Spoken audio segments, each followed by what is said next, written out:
Hey everybody, Brian Olmstead from tgbtraining.com here today to support you in your fitness crush.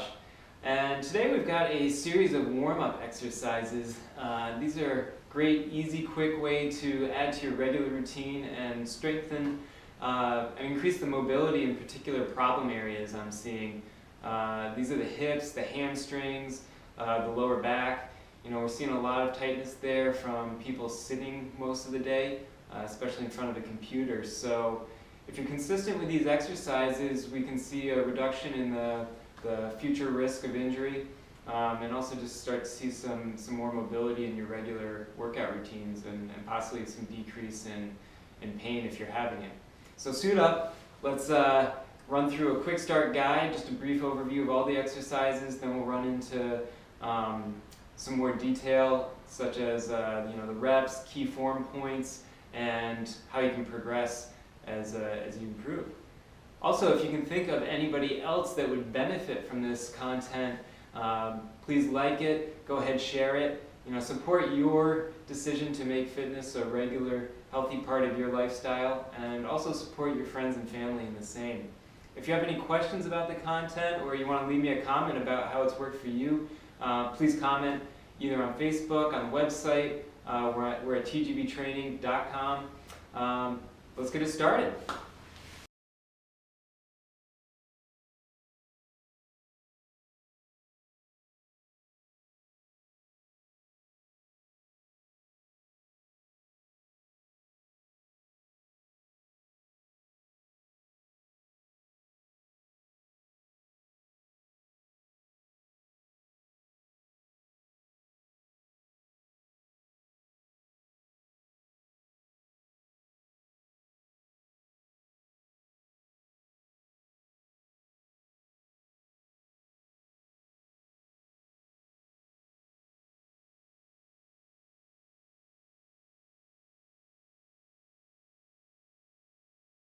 Right off the bat, we're going to start with the squat.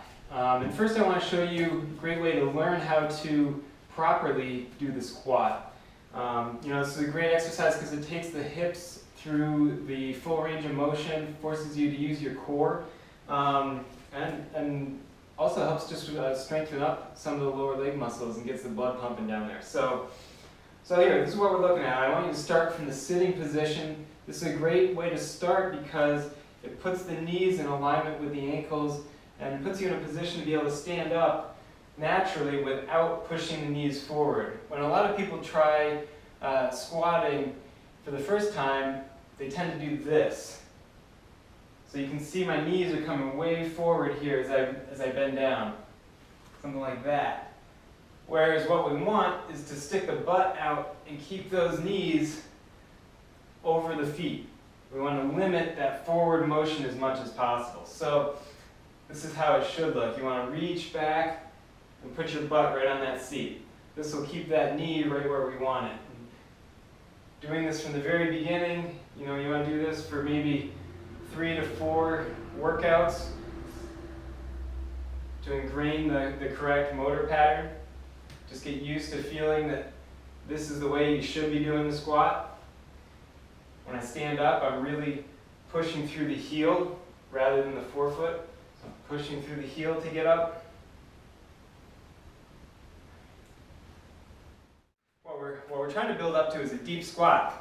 So what we're trying to build up to is this. Being able to go all the way down, take those hips through pretty much a full range of motion.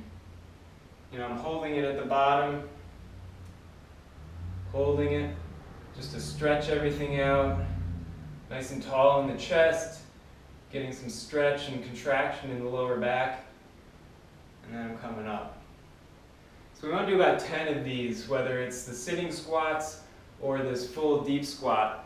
If you're having trouble going all the way down and staying stable, maybe you've got some limitations just in how much range of motion you have in your ankles, knees, hips. A good way to support yourself is along the wall, or you can use a chair, something heavy, a couch, hold on to as you go down. Keep you from falling backwards, stabilize a little bit.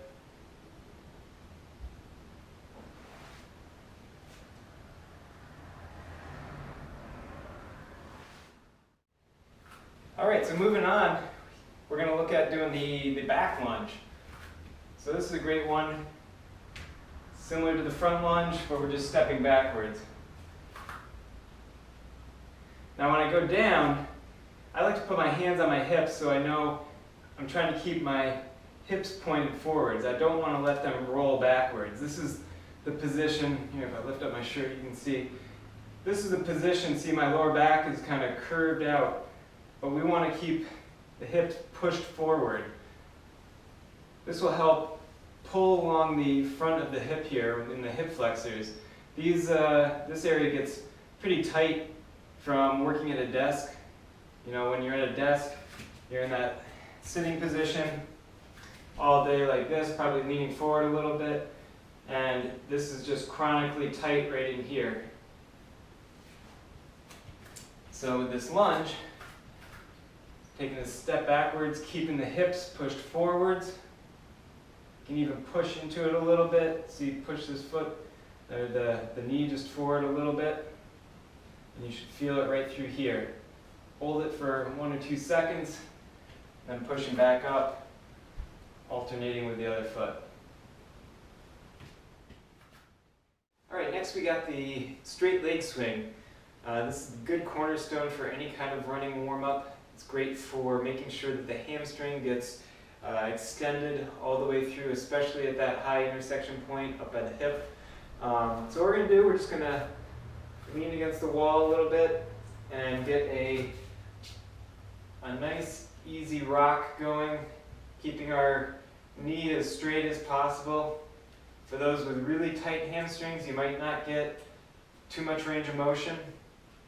So you want to start small and build the arc as you get some more mobility in the hip and hamstring.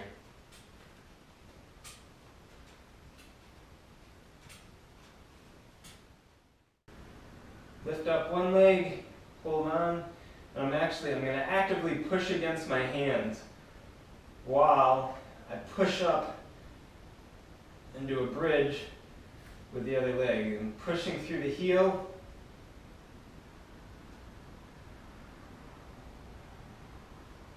maintaining the core tightness, pushing against the hands with my right leg. All right, another option for your warm-up are bridges using a physio ball. So similar to what we were doing before, put the hands on the ground, back pressed into the ground. I'm going to lift up, straighten the legs out, pull the ball towards me, pushing the heels into the ball.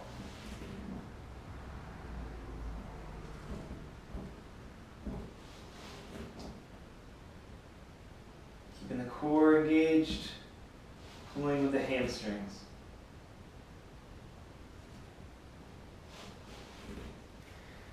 Now we're going to do a bit of a upper body exercise. This is going to be the push-up. So we're getting into the push-up position. Hands over the shoulders, nice and tight in the core.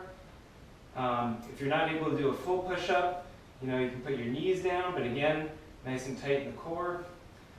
Back just a little bit here so I have my hand.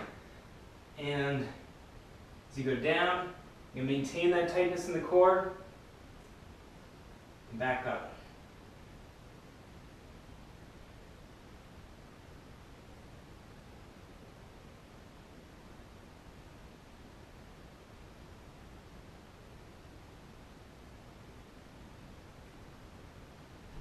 If you want to make sure that you're working the hips as well, go down, up, and bring your knees up to touch your elbows.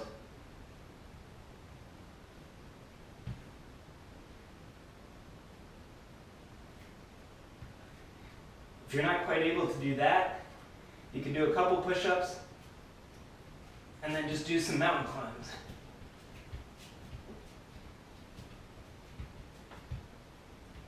Next we got skipping. So skipping is a great way to get warmed up. It takes the lower leg and starts pumping blood down there. Gets the lower leg on the shin, the calf, primed and ready, especially the tendons and the soft tissue in the foot. Gets them ready for any kind of running motion. It's good for cycling too, but running especially. So skipping, just up, landing on the other foot. Kind of in a confined space here. So this is better outside, but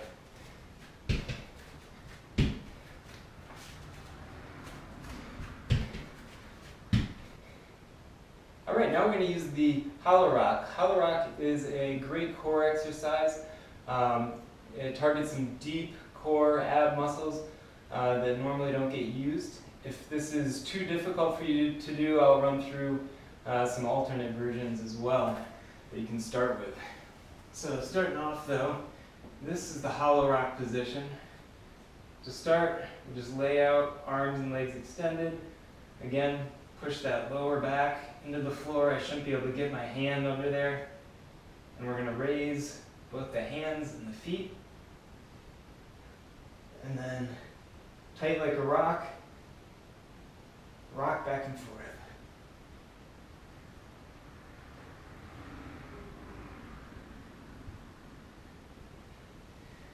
So you're just going to rock as much as you can. If you can get up to 20, 30 seconds, even a minute, then you're doing awesome. To start, if you can do 5 seconds or so, not bad at all. If you can't do that, no worries either. This is definitely a difficult exercise, so here's a few alterations you can do. One is just to start from the sitting position. Again, my lower back is pressed in. No matter what position you're in, you want to make sure that lower back is pressed down. So feet up, toes pointed. I'm just going to lift my upper body and hold the static position. My shoulders are just off the ground, maybe 2 inches. Hold it, and back down. Take about a 5-second rest, 10 if you need it. Back up.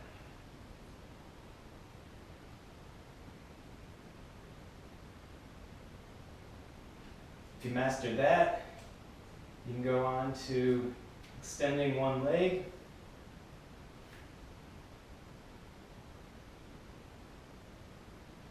And you can even add the rock, make it a little bit harder.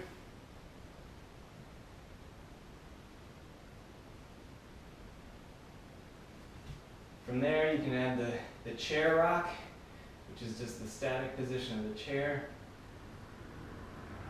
Like this, and adding a rock from that.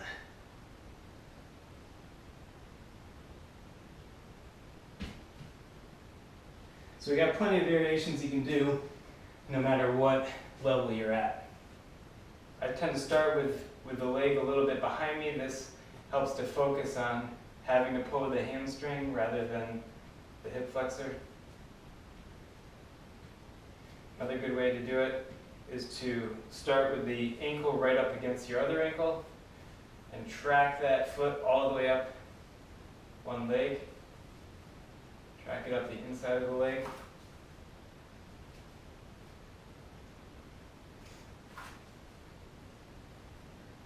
Literally just sliding the foot up the inside of the other leg. Or pull like this. So this is a series of plank positions. Start with regular plank. If this is nice and easy, you can always add leg lifts. Hold each position about, and depending on your strength, you can hold between 5 to 20 seconds. Or rotate onto my side. Again, if this is nice and easy, you can do a lateral leg lift. Rotate onto my back, do a back plank lift. Those with tight hamstrings, again, you might feel this one, but you can still Do the leg lifts if you're capable, not getting any sharp pain. And finally the last side. And again, lateral leg lift is an option. Standing up straight, engaging the core, hands on the head. We're going to bend forward from the hips, keeping the legs straight as possible. Go down as much as you can without getting any sharp pain. And then coming back up. If you need to, you can put a little bit of bend in the knee if that will relieve some of the pain. But if possible, you want to keep those legs as straight as possible.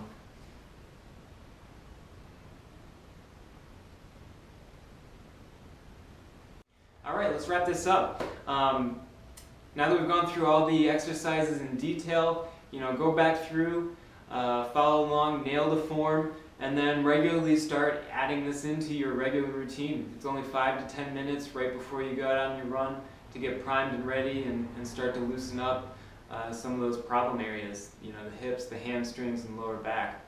So, pick and choose if you need to. You don't have to do all of them if you want to save some time.